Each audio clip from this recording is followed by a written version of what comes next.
In the last class, I have discussed the load carrying capacity of a single pile, but generally piles these are used in a group. So, now today I will discuss about the load carrying capacity of the pile or in group or the group action of the pile.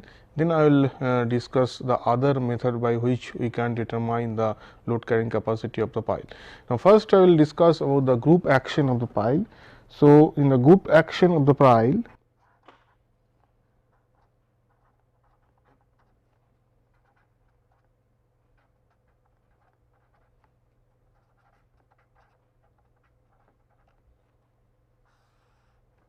now when pile is used in a group, then we can calculate the efficiency of that pile group.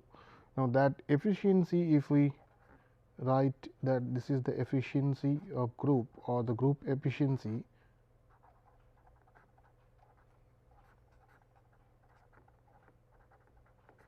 that we can write in this form, this Q U G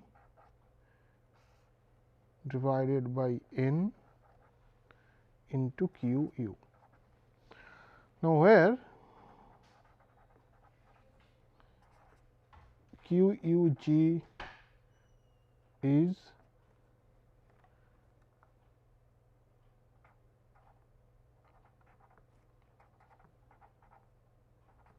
load carrying capacity of pile group, and Q U is the, you can say this is the ultimate load carrying capacity of the pile group, and Q U is the ultimate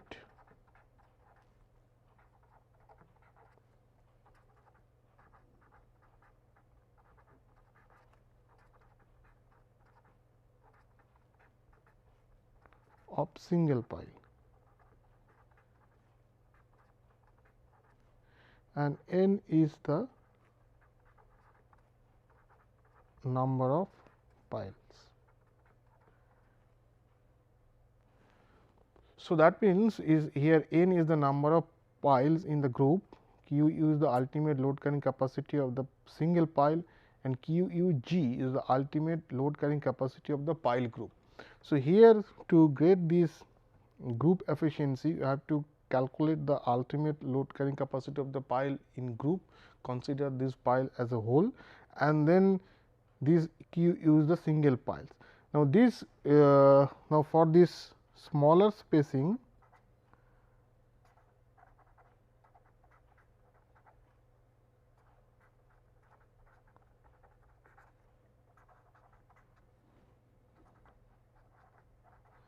between piles,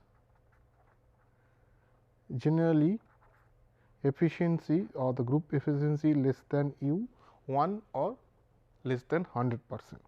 So, that means, so that it indicates that that means here these in a group, the piles that can fail in as a failure can be occurred as an individual pile failure, or failure can be occurred as a group or as a block type of failure, or the considering the total all the piles that as a group, and that can fail as a whole or is a block type of failure. So, that is one type of failure, another is individual pile failure. Now, if the spacing is very small, then this will occur, this group type of failure generally will occur, and in that case the efficiency is less than 1.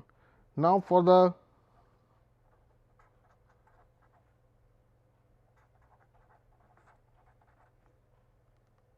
larger spacing,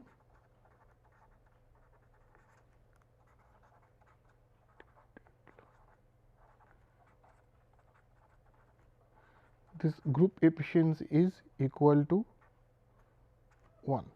So, now for the largest type of spacing, the individual pile failure will occur. So, we will get the group failure is equal to the individual pile load carrying capacity into the number of piles. So, that means U U G will be equal to is N into U G. So, that means the contribution from each pile will summation of contribution of each pile will give the group load carrying capacity of the pile. In that case, this efficiency of group will be 1, and if it is less, spacing is very small, then we will get the, because the overlap, due to the overlapping of the stress zone or the influence zone for the single pile, individual piles, though that means the group failure will occur, and that will less than the load carrying capacity of the individual pile. If we sum all the load carrying capacity of the individual pile, that will be generally more than the pile load carrying capacity as a whole. So, in that case, if the spacing is very small, then the group load carrying capacity is smaller or the lower than the summation of all individual piles load carrying capacity. So, in that case, this efficiency will be less than 1. Now, another thing, that for the driven pile, loose to medium sand,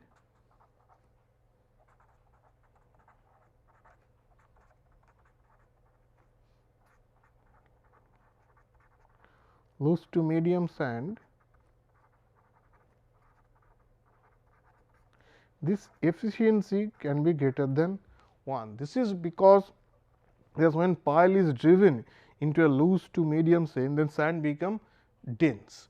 So, in that case, because of the installation of the pile, the group carrying capacity of the pile surrounding the soil surrounding this pile, that get dense. So, that is why the efficiency that will increase. So, these are 3 possible cases, that for the smaller spacing between the piles, where the summation of all individual pile load carrying capacity, that is more than the group load carrying capacity of the pile. So, in that case, the efficiency will be less than 1.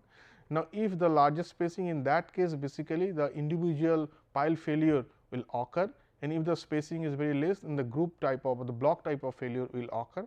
So, if the spacing is very large, so individual pile failure will occur. In that case, the group load carrying capacity is equal to the summation of the all individual piles load carrying capacity. Now, in third case, in the driven pile, if it is driven in the loose to medium sand, in that case the density the sand become dense. So, because of this nature, the group carrying capacity or the efficiency of the pile, that will increase, and that efficiency is sometimes even greater than 100% or greater than 1. Now, for we will discuss about how to calculate the group carrying capacity of the pile. So, in that case, we can write that pile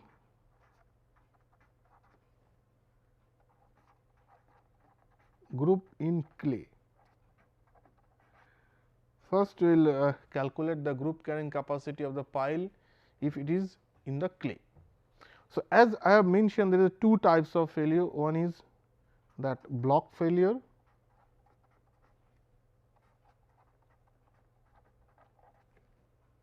and second one by individual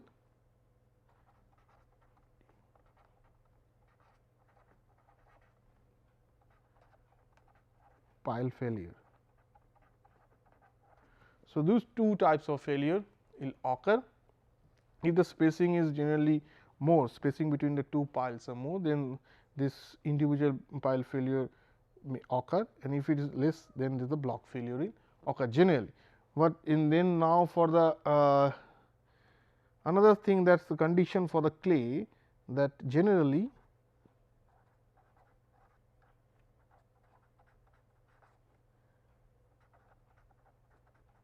block failure will occur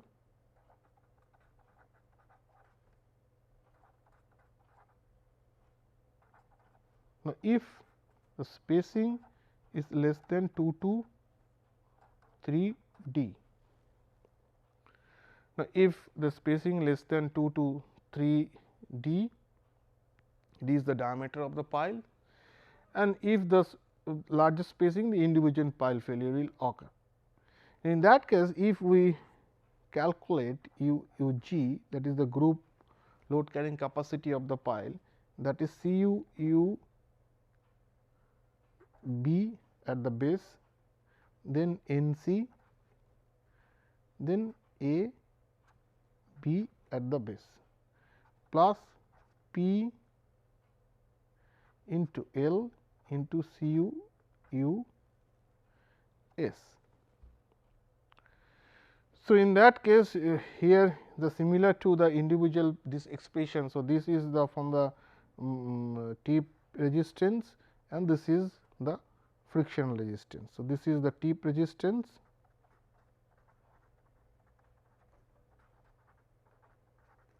and this is frictional resistance.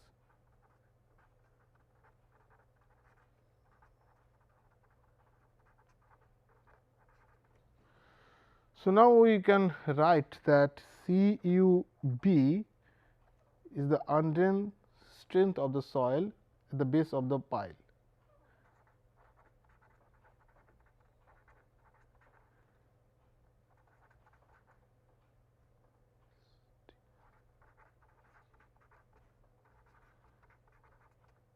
Of the clay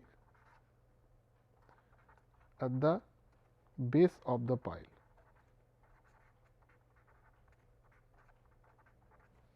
So, this is tip resistance is coming from the base. So, this is at the base of the pile. So, similarly Q U S, this is the undrained strength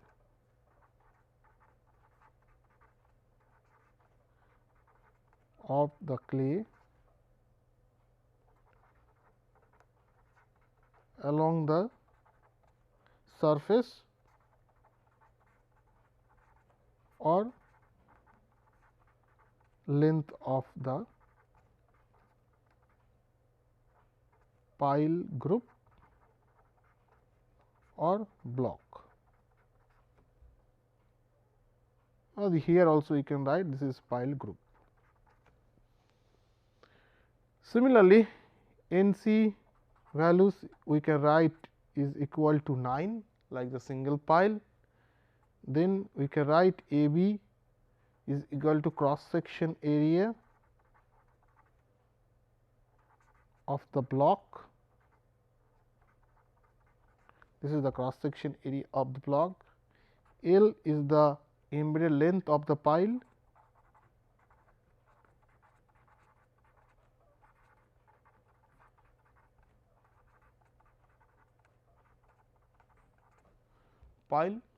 And P B or P, that is the perimeter of the block.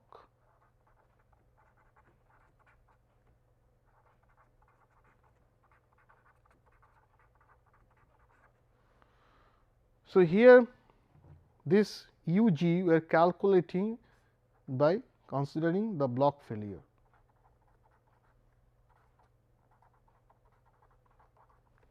Because here if you consider this is the block failure and then we calculate this is the tip resistance and this is the friction resistance.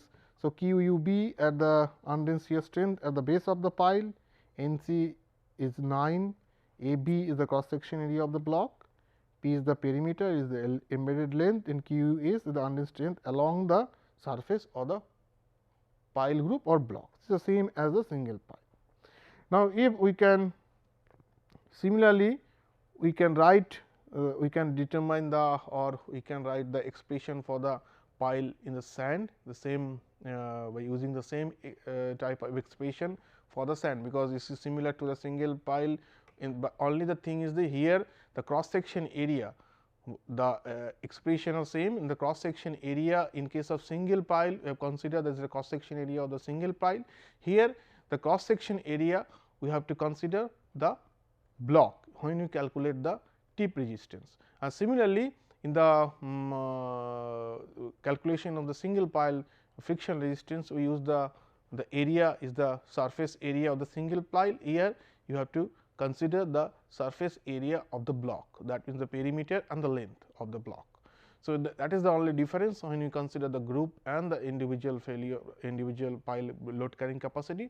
So, this is the load carrying capacity for the clay. Similarly, by using the same expression like the single pile in the sand, we can determine the load carrying capacity of the pile in the sand.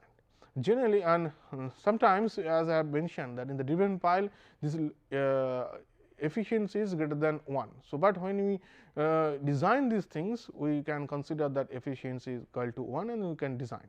So, now so that means we are now giving the expressions for the clay, and similarly the same expression as I have given for the single pile that we can use by a slight modification for the cross section area for the base and the cross section area of the surface. Here you have to consider the cross section area of the block and the when you calculate the tip resistance, and when the cross section the area of the surface area of the block when you calculate the friction resistance. That is the difference between the single and the group value. Others the expressions are almost same. So, now we will solve one example by which we can determine that how we can calculate the load carrying capacity of the pile and the single pile and the group piles, and then we will determine then the other factors also and the spacings also. Suppose a problem is that we have one block. So, this is the arrangement of the pile in that thing. This is the total 16 piles are there. So, 4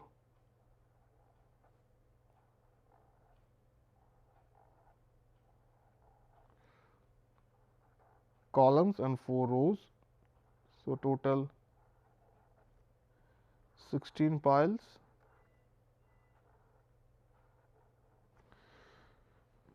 Now, it is in the clay soil. Now, diameter of the pile or D of the pile is 300 millimeter. This is the diameter of the pile. Now, the thing is that this is the total number of 16 piles with diameter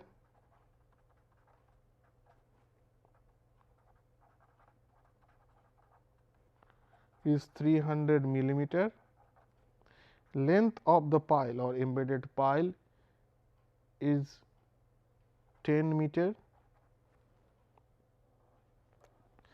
Now, undrained QU undrained shear strength of the soil is 50 kilonewton. This is unconfined compressive strength of the soil, this Q. So, that means C we can calculate Cu undrained shear strength of the soil, that will be Qu divided by 2. So, that is 25 kilonewton per meter square. So, Cu. So, we are considering the same Cu for the surface as well as at the base. So, that means Cub and Cus.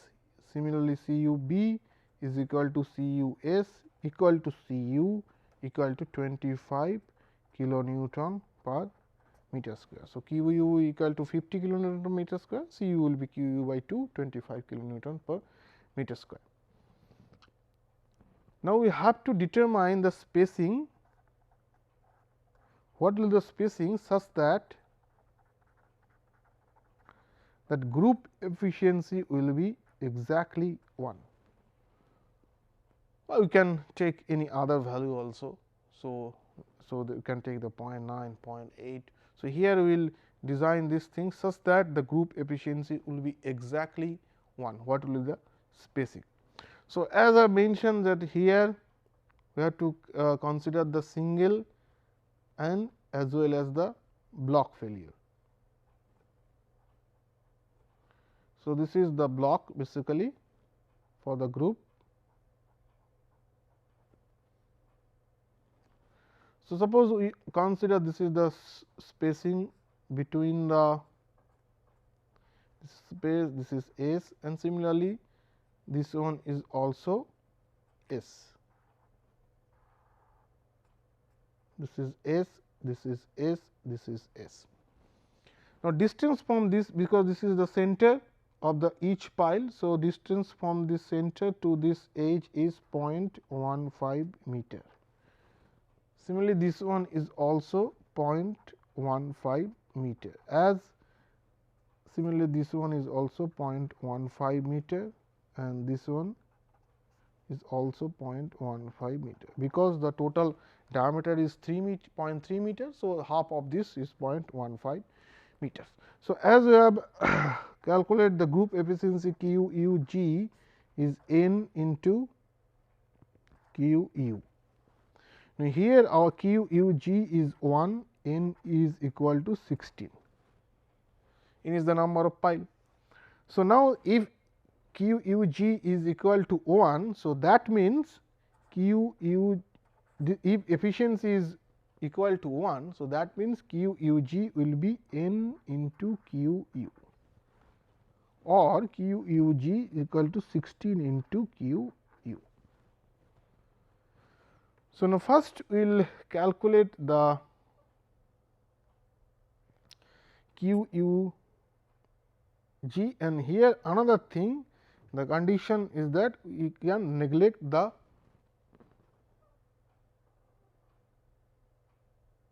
tip resistance of this pile, that means the resistance we are getting. So, we can neglect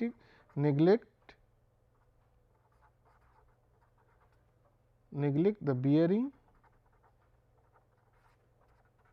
at the tip of the piles, because these are the in the clay. So, that in the these are the friction piles. So, the resistance coming from the friction will be more as compared to the resistance coming from the tip. So, the one condition that we are neglecting that friction components. So, that means Q U G will be equal to that I have mentioned, that is the 16 Q U. So, the single pile capacity is 16 into alpha into C U into A S, area at the surface. So, now here this is 16 into alpha into C U is 25, area is pi into 0.3 into 10 is the length. So, area is pi d L. So, pi into 0.3 into L is the 10 meter. So, I am thinking this alpha you have to calculate. So, in the last class I have given one chart to calculate the how to calculate the or table how to calculate this alpha value. Now, here based on the C U value I am giving you another figure by which we can determine the value of alpha. Now, that figure is proposed, or this is proposed by the Tomlinson,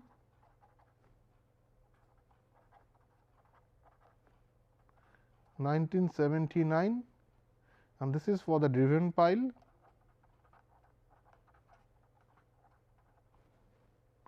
So, in this figure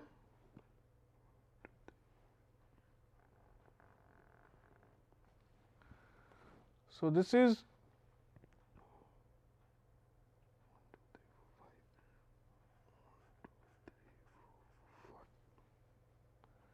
so this point we can say this is alpha, this is 1.5, this one is 1, this is 0.5 and this is 0, and this side is 0.5, sorry, this is 25, 50, 75, 100, 125. This is the value of C U, it is in kilonewton per meter square.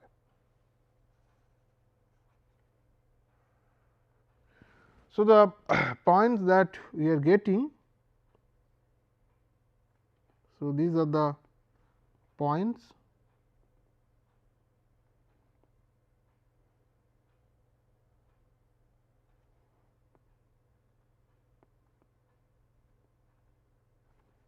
So, you can, if you join these points, so this is the chart. So, this is from here we can determine what will be the value of alpha corresponding to 25, because our C U value is 25 kilonewton per meter square. So, now what will be the value of alpha as corresponding to 25 kilonewton per meter square. So, in this value we can calculate this alpha is coming 0.95.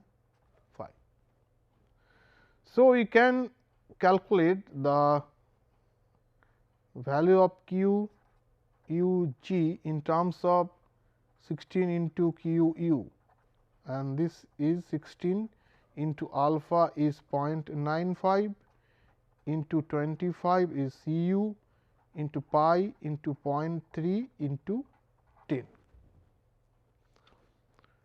So, this part is 16 is that, and this basically this part is 0.95 alpha into 25 into pi into 0.3 into 10. This total thing is equal to the individual pile load carrying capacity, ultimate pile load carrying capacity of the individual pile.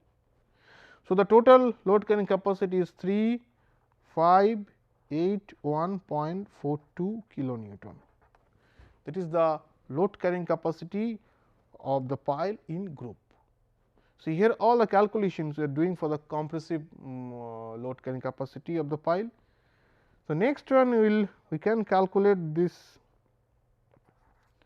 q u g in terms of block failure. This is in terms of individual failure. Now, other times in terms of block failure,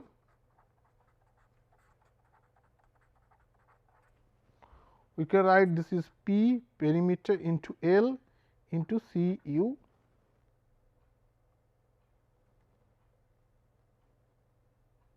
So, when we are calculating this block failure, here we consider that our alpha is basically 1.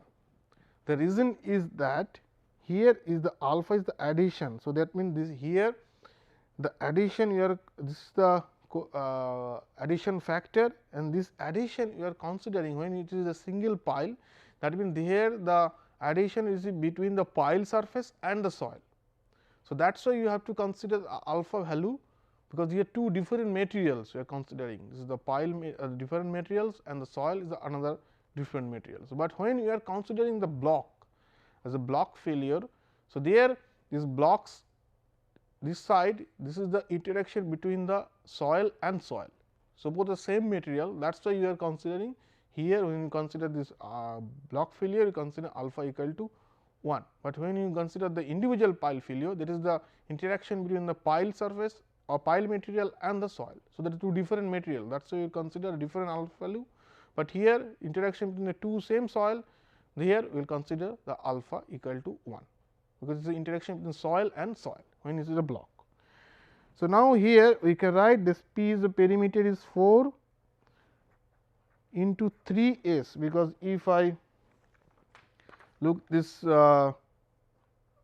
block total.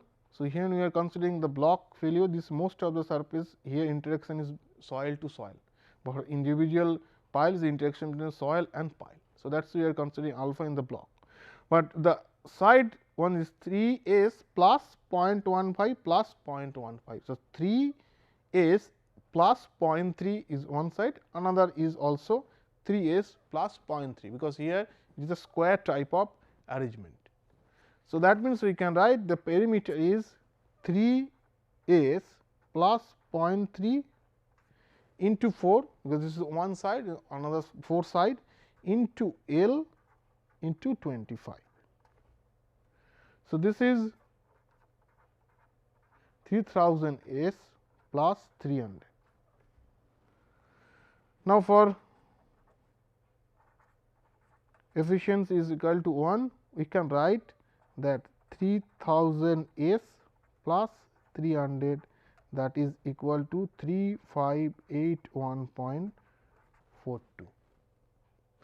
So, now from here we can calculate that s is coming 1094 millimeter, or s is equal to 3.65 d, where d is the diameter of the pile. This is the diameter of the pile. Now, again another thing that you have to check it, that IS code recommends that to IS 2911, this is part 1 1979, that for the minimum spacing or S minimum, that is equal to 2.5 d for point bearing pile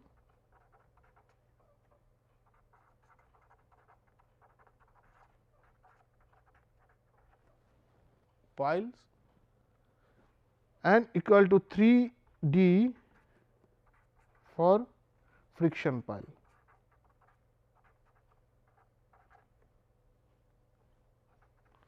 Friction pile. So, here it is minimum spacing required, because here we are designing it is for the friction pile, the minimum requirements is 3 d, but here our calculation is coming 3.65 d, that means it is okay. So, to get a efficiency equal to exactly 1, we have to provide a spacing 3.65 d. So, that spacing we can provide to get a spacing exactly 1, exactly efficiency exactly 1.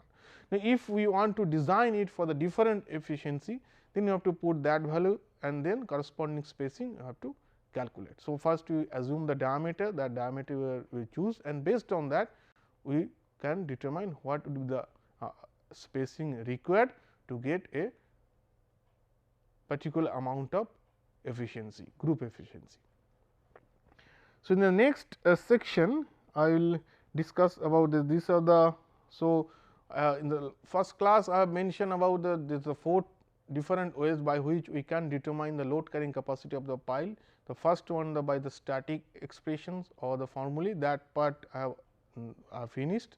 The next one that I will discuss about the pile load test. So, by pile load test also we can determine the load carrying capacity of the pile. So, next one is the pile load test, that we will discuss in that section. So, now in the pile load test, so this part we will discuss about this load test or the on piles.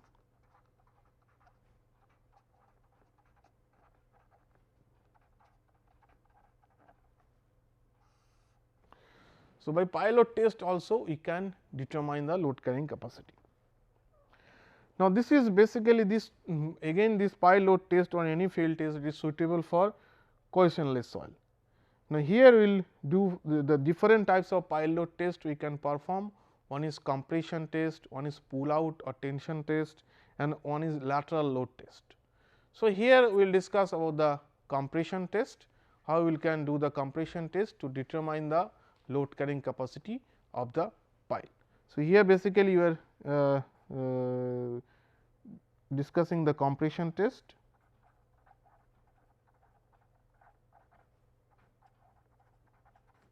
In addition to this, we can do the pull out test or the tension test or lateral test to know the lateral load carrying capacity of the pile. Now, before we go to the pile load test, there are a few things that we should know, that is, one is initial test, and next one is the routine test.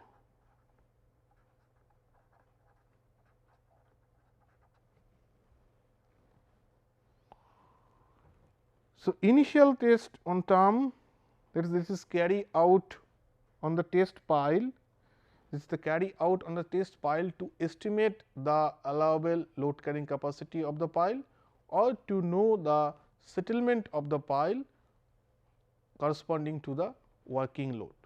Now, that is the test pile. So, this is the test pile that we carry out on the pile to estimate the allowable load and to predict the settlement at the working load. Now, routine test carried out to check the working pile load to and to know the corresponding settlement of the pile corresponding that working load. So, that in the routine test we will perform on the working pile and initial test that will perform on the test pile. So, now this thing is the more than, the condition is that more than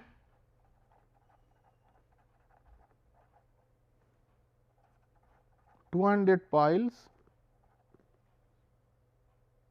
the minimum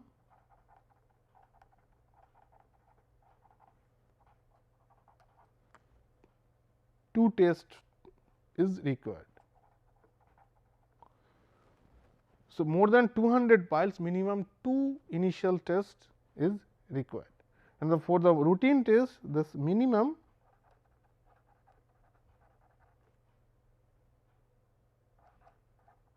number of tests is generally 0.5% of the pile used, or that can vary up to 2% or more. So, that means the initial test that is conducted on the test piles and the routine test that is conducted on the working piles. Now, in test piles mean these piles are constructed for the testing purpose. This is not constructed for the load carrying capacity or load carrying purpose of the superstructure. It is not constructed for the working condition, it is just constructed for the testing purpose, and then once the test is over, then these piles are not used. So, these are not used to carry the load which is coming from the superstructure, and routine tests are conducted on the working piles. Working piles are the piles where the actual load of the superstructure that will come, it will work. So, that means the routine test will conduct for the working piles on the working piles, and initial test will conduct on the test pile. Now, more than 200 piles, minimum 2 test piles or initial test, these are required, and for the minimum number of the routine test is generally 0.5% of the pile used, or it up to 2% or generally more. Now, when this test pile, so now the thing is that the test pile and working piles, so used only to load test, does not carry load of the superstructure, that I have already mentioned these things. Now, the minimum test or the load that these piles are taken, the minimum test load on the test pile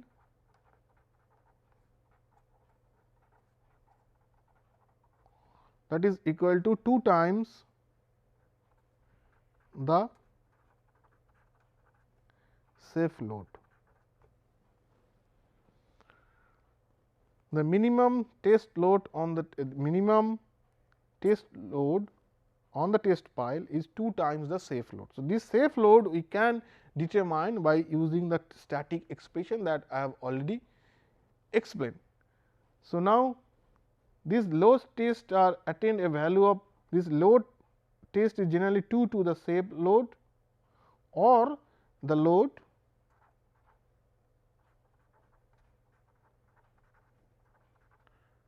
at which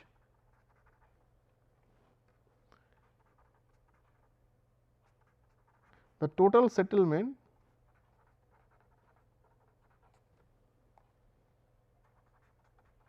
of the pile is 10% of pile diameter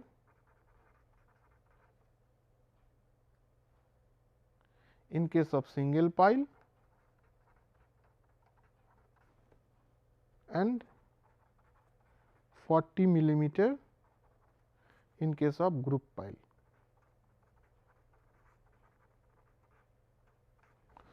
So, that means this minimum test load on the test pile is 2 times the safe load, or the load at which the total settlement of the pile attains the 10% of the pile diameter for the single pile, or 40 millimeter for the group pile.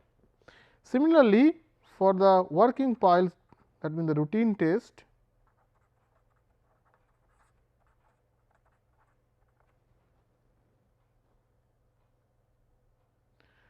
the test load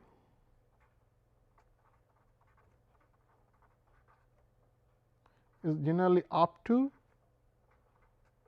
1.5 times the safe load,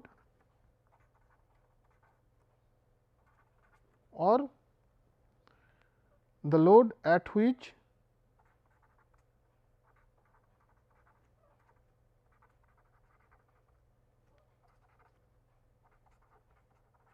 total settlement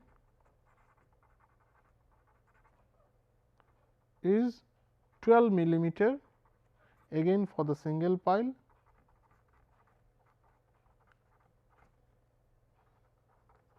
and 40 millimeter for group pile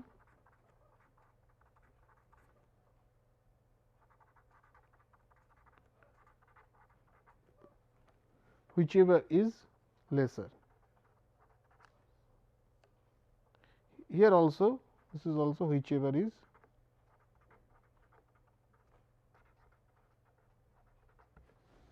lesser.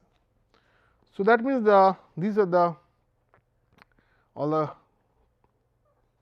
information regarding the initial test, routine test, then that means the initial test is conducted on the test pile. The test piles of the pile which is constructed for the testing purpose, not for the, it will not take the load which is coming from the superstructure, and the routine test is conducted on the working pile. Now, these working piles are the piles which will take the load which is coming from the superstructure.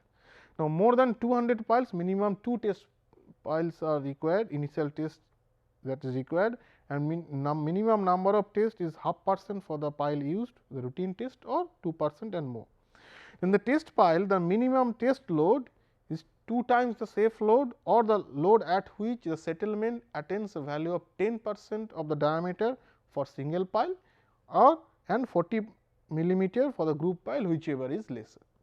And working pile, the test load up to which 1.5 times of the safe load, or the load at which total settlement is 12 millimeter for the single pile or 40 millimeter for the group pile, whichever is lesser. So, these are the condition for the different test and the different type of piles which are used for the pile load test. Now, next we will discuss about the how to will calculate the load carrying capacity of the pile using the pile load test.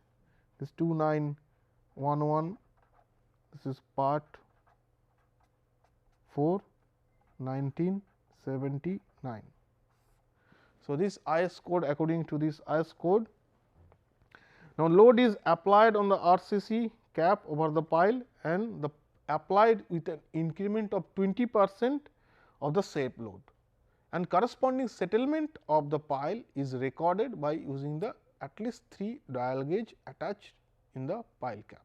So, pile cap is used, and where the load is applied with an increment of 20% of the safe load, and as I mentioned, the safe load is calculated based on the static expressions, and the settlement corresponding to the each incremental load is recorded, which is measured by using at least 3 dial gauges. Now, the allowable load, how we will get the allowable load of the pile?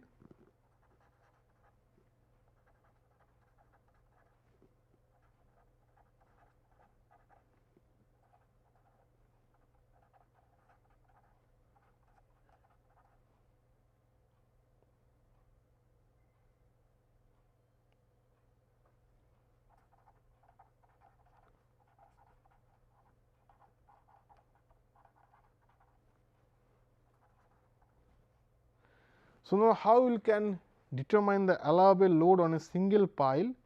So, one first condition is that 2/3 the final load at which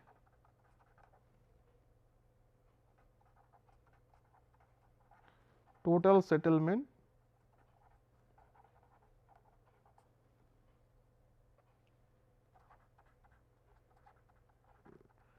attains a value of 12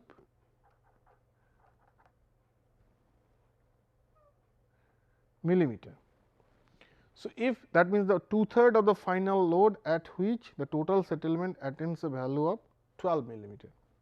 So, that means if nothing is specified, then we can consider the permissible settlement of the single pile is 12 millimeter, and the load at which this 12 millimeter is attained, we have to consider 2/3 of that final load. Now, if any permissible settlement is mentioned other than this 12 millimeter, then we have to calculate the load 2/3 of that final load at which the total settlement attains that permissible limit which is specified. Now, in the second case, that 50% of the final load at which the total settlement is 10% of the pile diameter.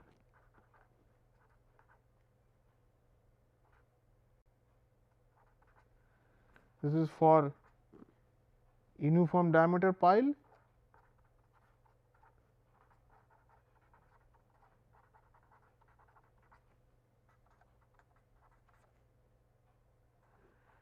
And 7.5%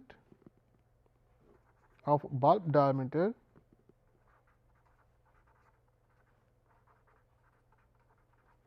is for under rim pile.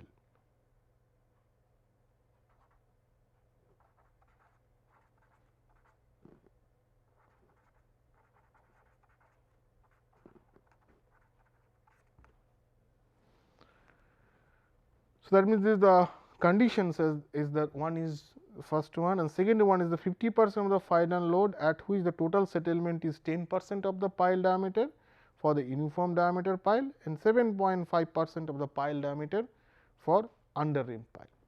Now, another condition is that now this we can use the third one or the third condition. This is the single pile. Now, for the cyclic test, this is the for the static test compressive. Now, if we can do the cyclic test, if we want to know the tip resistance as well as the friction resistance of the pile separately. Now, if we go the static test for the single pile, that will give us the total resistance of the pile. Now, if we want to know the tip resistance and the friction resistance separately, then we have to go for the cyclic test.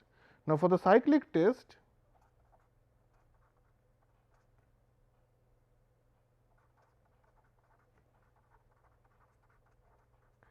pile load test. So, that means the 2/3 of the load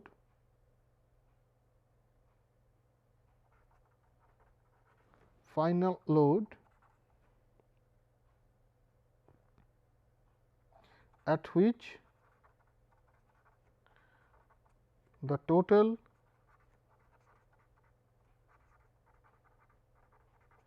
settlement is equal to 6 millimeter. So, here we can replace this one, it is similar to the number 1 condition, but here this is 2/3 of the final load at which total settlement is equal to 6 mm. So, the minimum of all this condition that we will consider as our allowable load on a single pile, that is determined from the based on pile load test. Now, for the group pile or the group pile, same thing, we can use some condition.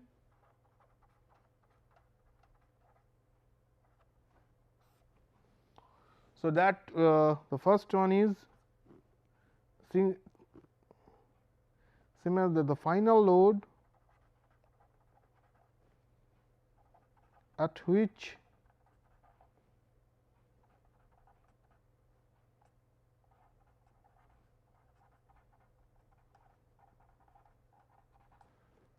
settlement is equal to 25 millimeter. So, now this load test we can perform on the single pile as well as on the group pile. And generally in the group piles, the is nothing is specified, and the permissible limit is settlement is 25 millimeter. Now, the final load at which this settlement is attained, that will one condition. So, now if any other permissible settlement is mentioned, then you have to calculate that final load corresponding to that specified permissible settlement. If nothing is specified, then we will consider for the group permissible settlement of the pile is 25 millimeter. Now, B is that the 2/3 of final load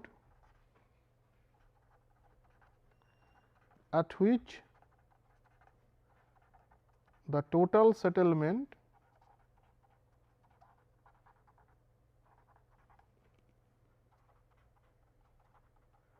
attains a value of 40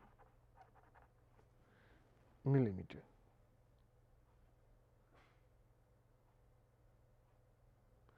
So, this is the second condition, the 2/3 of the final at which total settlement attains a value of 40 millimeter. So, the minimum of these two will consider the allowable load carrying capacity of that group.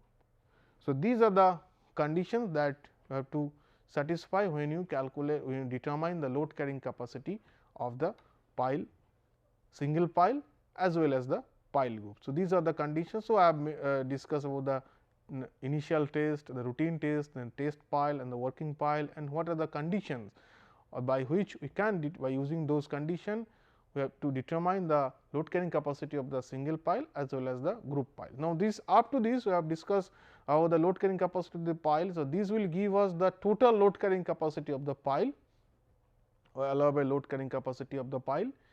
Now, if we want to determine or want to know the resistance that we are getting individually from the tip as well as from the friction, then you have to go for the cyclic pile load test. In the next class, I will discuss about the cyclic pile load test, and by which we can determine what is the contribution from the friction part and what is the contribution from the tip resistance of the pile individually. Thank you.